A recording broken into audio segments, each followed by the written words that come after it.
Dia kemuliaan hidup kita. Tetapi kamu tidak hidup dalam daging, melainkan dalam roh, jika memang roh Allah diam di dalam kamu. Tetapi jika orang tidak memiliki roh Kristus, ia bukan milik Kristus. Roma 8 ayat 9. Roh Kudus adalah kemuliaan Bapa. Roma 6 ayat 4. Dia juga disebut roh kemuliaan. 1 Petrus 4 ayat 14. Dia adalah kemuliaan hidup kita dan kemuliaan kekristenan.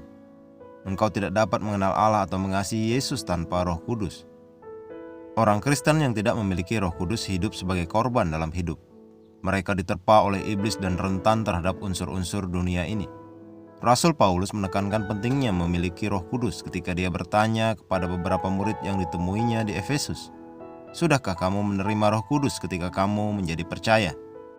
Ketika mereka menjawab dan berkata, "Kami belum pernah mendengar bahwa ada Roh Kudus." Kisah Para Rasul 19 ayat 2.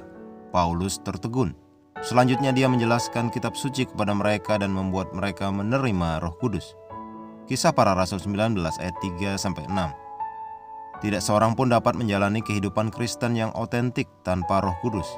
Orang yang lahir baru tetapi belum menerima Roh Kudus mudah jatuh ke dalam pencobaan dan dosa, tidak mampu mengendalikan nafsu dagingnya, atau menahan diri dari kejahatan.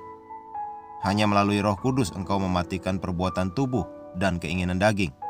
Sebab jika kamu hidup menurut daging, kamu akan mati. Tetapi jika oleh roh kamu mematikan perbuatan-perbuatan tubuhmu, kamu akan hidup. Roma 8 ayat 13. Tanpa Roh Kudus engkau tidak dapat memiliki karakter Kristus. Yesus harus memiliki Roh Kudus. Para rasul harus memiliki Roh Kudus. Hidup tanpa Roh Kudus adalah hampa. Jadi jika engkau sedang membaca ini dan engkau belum menerima Roh Kudus, segera lakukan.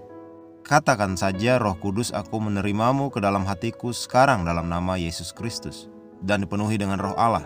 Amin. Atau engkau dapat datang ke pendeta gerejamu, atau orang Kristen yang terpercaya dan setia, yang dipenuhi dengan Roh Kudus untuk berdoa bagi engkau. Mari kita berdoa. Tuhan, aku bersyukur atas berkat berada dalam persekutuan denganmu. Engkau telah membuat hidupku indah. Terima kasih telah membuatku selalu berbuah dan produktif. Kemuliaan-Mu terungkap di dalam dan melalui aku hari ini, dan seluruh duniaku dipengaruhi dan diubah oleh kemuliaan kehadiran ilahi-Mu.